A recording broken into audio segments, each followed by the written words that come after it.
Assalamualaikum warahmatullahi wabarakatuh. Good morning my student. Kembali lagi bersama Miss Ica dalam belajar bahasa Inggris. Nah, anak-anak Miss, tahu nggak sih hari ini kita akan membahas tentang apa? Iya, kita masih membahas tentang simple present tense. Kenapa gitu, Miss? Karena kemarin Miss baru membahas satu jenis kalimat dari simple present tense. Jadi hari ini kita akan bahas lanjutannya ya. Jadi tolong dengarkan dan simak baik-baik penjelasan Miss dalam video ini. Nah, simple present tense itu masih ingat kan apa itu simple present tense? Dan juga ada dua jenis kalimat dalam simple present tense. Jadi di pertemuan lalu Miss membahas tentang kalimat nominal. Sekarang Miss akan membahas tentang kalimat verbal. Oke, kalimat verbal itu ditandai dengan menggunakan verb, artinya kata kerja. Rumusnya, untuk kalimat positif, subjek plus verb one yang ditandai dengan akhiran s atau es atau ies. Nah, anak-anak Miss masih ingat nggak pelajaran kita tentang singular? Masih kan? Dimana kalau singular itu selalu diakhiri dengan huruf S atau ES atau IES di dalam kata kerjanya. Lalu setelah itu object or complement. Object or complement ini keterangannya ya nak, keterangan tambahannya. Oke, untuk kalimat negatifnya sendiri itu subjek plus do atau does. Jadi untuk kalimat negatif dan kalimat tanya dalam kalimat verbal itu ditandai dengan kata do atau does. Nah, setelah itu plus not. Lalu plus verb one plus object or complement. Untuk kalimat tanya sendiri itu dimana posisi do atau does-nya itu dibalik sama posisi subjek.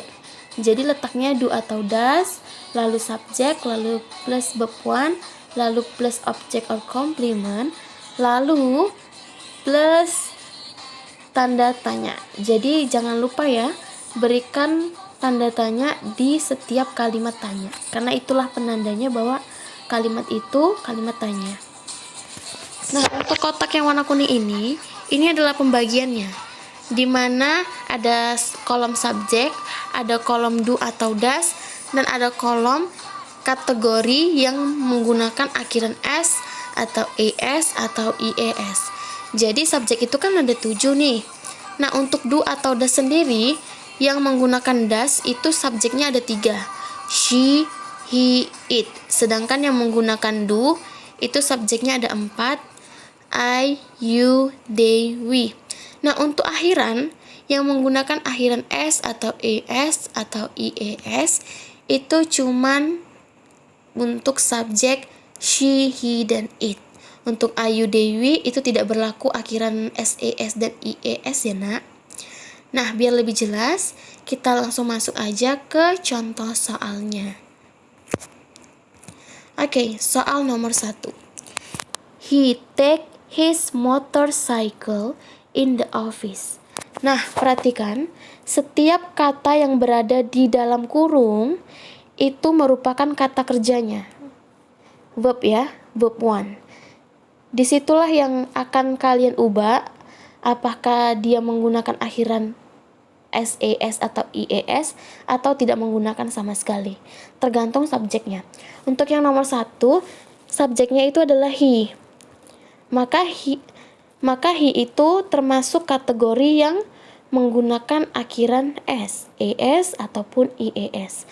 Makanya untuk jawaban nomor 1 yang kalimat positif dulu yang kita bahas ya. Jawaban nomor 1 kalimat positif, di mana take-nya di situ ditambah dengan akhiran s. Karena subjeknya he, maka kita gunakan akhiran s. Nah, Miss, kenapa nggak gunakan akhiran es ataupun ies? Nah, untuk ini Miss rasa kalian masih ingat ya, akhiran s, es atau ies itu digunakan untuk yang mana-mana aja. Kalau masih lupa, buka catatan di kelas 4 yang lalu. Oke. Nah, jadi jawaban nomor 1 untuk kalimat positif, he takes his motorcycle in the office. Jadi di situ bedanya cuman kata take-nya aja ditambahi huruf S. Untuk kalimat negatif, jawabannya he does not take his motorcycle in the office. Nah, di sini ada penambahan kata do atau does. Berhubung subjeknya untuk soal nomor 1 adalah he, maka yang kita gunakan adalah does. Makanya he does. Dan jangan lupa beri kata not, karena not inilah penanda bahwa kalimat tersebut negatif. Lalu lanjutkan, take his motorcycle in the office. Nah, kalau untuk take sendiri, untuk kalimat negatif dan kalimat tanya, itu kata kerjanya kembali seperti semula. Tidak ada penambahan. Jadi penambahan itu khusus untuk kalimat positif. Negatif dan tanya itu kembali ke soal. Jadi kan soal itu take tulisannya T-A-K-E. Jadi untuk kalimat negatif dan tanya juga sama tulisannya, tidak ada penambahan. Walaupun di kalimat positifnya ada. Oke. Untuk kalimat tanyanya, posisi does sama he-nya tinggal dibalik aja. Kalau di kalimat negatif kan he dulu baru does, tapi kalau kalimat tanya does-nya dulu baru he. Lalu lanjutkan dengan kalimat take his motorcycle in the office, dan jangan lupa berikan tanda tanya di akhir kalimat untuk kalimat tanya. Nah, untuk not-nya itu khusus di kalimat negatif aja ya.